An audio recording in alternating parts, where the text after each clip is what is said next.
Hey guys, welcome back to Benos Esther Malka's channel. On today's game review, we are going to learn how to play Telepathy. Now this is a fantastic game. I myself enjoy playing it. If you're new to the channel, don't forget to like this video and subscribe because I do a game review every single week. Now, the first part of this video, as you all know, is the unboxing. The second part is the gameplay, sometimes with educational pointers along the way. And the third and final part is my overall opinion. So let's not wait any longer and check out the unboxing. So first of all, as you could see, it's practically filling up the screen here. This is kind of a big game, you know. I personally am a fan of smaller games because it allows us to have more games on hand, but oh well, what are you gonna do? Another thing is, I kind of do like the box. It's just a simple game design, and I like the green. So let's actually open it up. It comes with 2 markers. This is a 2-player game, so as you can tell, it is a dry erase game. Next is this massive board, and again, 2 for each player. The board is single-sided, just in case you're curious, and as you can see, tons of stuff going on.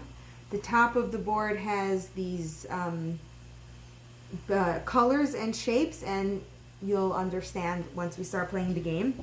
It has the handy-dandy instructions, super simple rules, which if you've been following this channel, my favorite. The easier the rules, the better. Next, it has this. You could use it both as kind of like to privacy shield, and it's for your information here. And last, each player gets a little peg to put on the bottom. I personally found the pegs quite difficult, so not a fan of those. And so let's actually go and play Telepathy. Like this video and follow me. So Telepathy is a really simple game to play, which I love.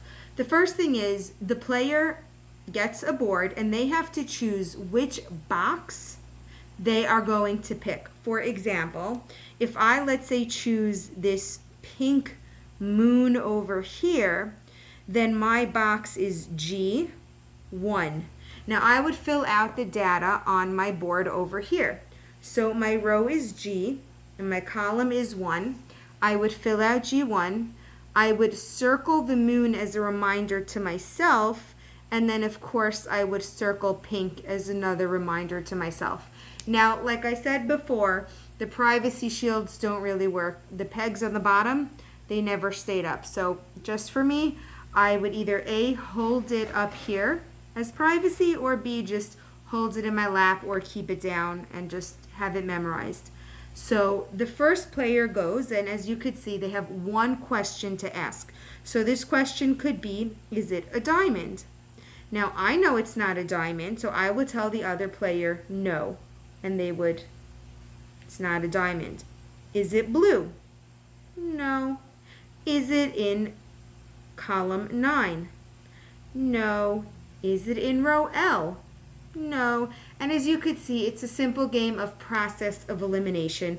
The players will take turns guessing different shapes, different colors, and eventually, once they narrowed it down to a red moon, then they would have to go and figure out until eventually they get to G1. Now, a few tips. This game, as you could see, is super busy. There are a lot of things going on. So in terms of scanning, which is a super important skill, not every child can play this game. So if you would like to challenge a child who enjoys these types of puzzles, I would maybe choose one thing at a time. For example, can you guess what picture it is? And then they would have to guess the picture and maybe circle 3 of them. So we'd have to guess 3. Because again, it's the eye. Scanning is super hard skill. Or maybe on the flip side, do the color. Okay, it's purple, so why don't we go with the color? Using a grid is another skill. If you're using this with older children who have fantastic scanning skills, Well, then you are actually going to introduce the concept of a grid over here. For example, M8. This is M8. And guess what? As you're introducing the concept of a grid, you're also introducing the use of maps. So if you want to see what I think of this game in terms of education, follow me to the next part. What do I think of telepathy? 1 is love it, 2 is you decide, and 3, stay away. I'm going to give this a 1. Now, in terms of game, this says for ages 10 plus, and I could not agree more, just based on the scanning skill. However, I work in an inclusion school. Some of my students can, and some of my students cannot play this game. And you know what? That's okay, because it is a fun game. Number 2, another reason why I like it, in addition to scanning skills, which as you can tell is important to me at the moment, it teaches how to use a grid, which right now we're into mapping, but later on, this will be great with graphing and collecting data. So yeah, a simple game is telepathy, which is so easy to just bring out during indoor recess, bring out when your kids are bored, bring out for your early finishers. Totally love it. The one thing I don't like so much is the quality of the stands or privacy shields. They do fall, and they fall a lot. Me personally, I got used to it. My students got used to it. At this point, it doesn't bother me so much. In the beginning, it did. But you know what? That's something you should just be aware of. But overall, this game is not only fun, but it kind of builds a foundation for more skills later on. As you can see, comments are turned off, and there's nothing I could do about it.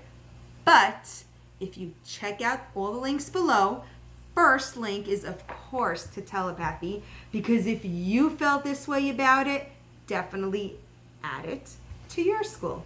Number 2, I'm going to leave a link to Instagram, because you know what? I like this game, and I know some of you may have more questions or other games that you want to see reviewed here. So check out the link to Instagram below, and I am fully accessible to all you guys. Not only on this game telepathy, but I have so much more information in terms of game schooling and having fun with learning. Don't forget to like and subscribe, and I will see you guys next week on the next game review. Happy playing!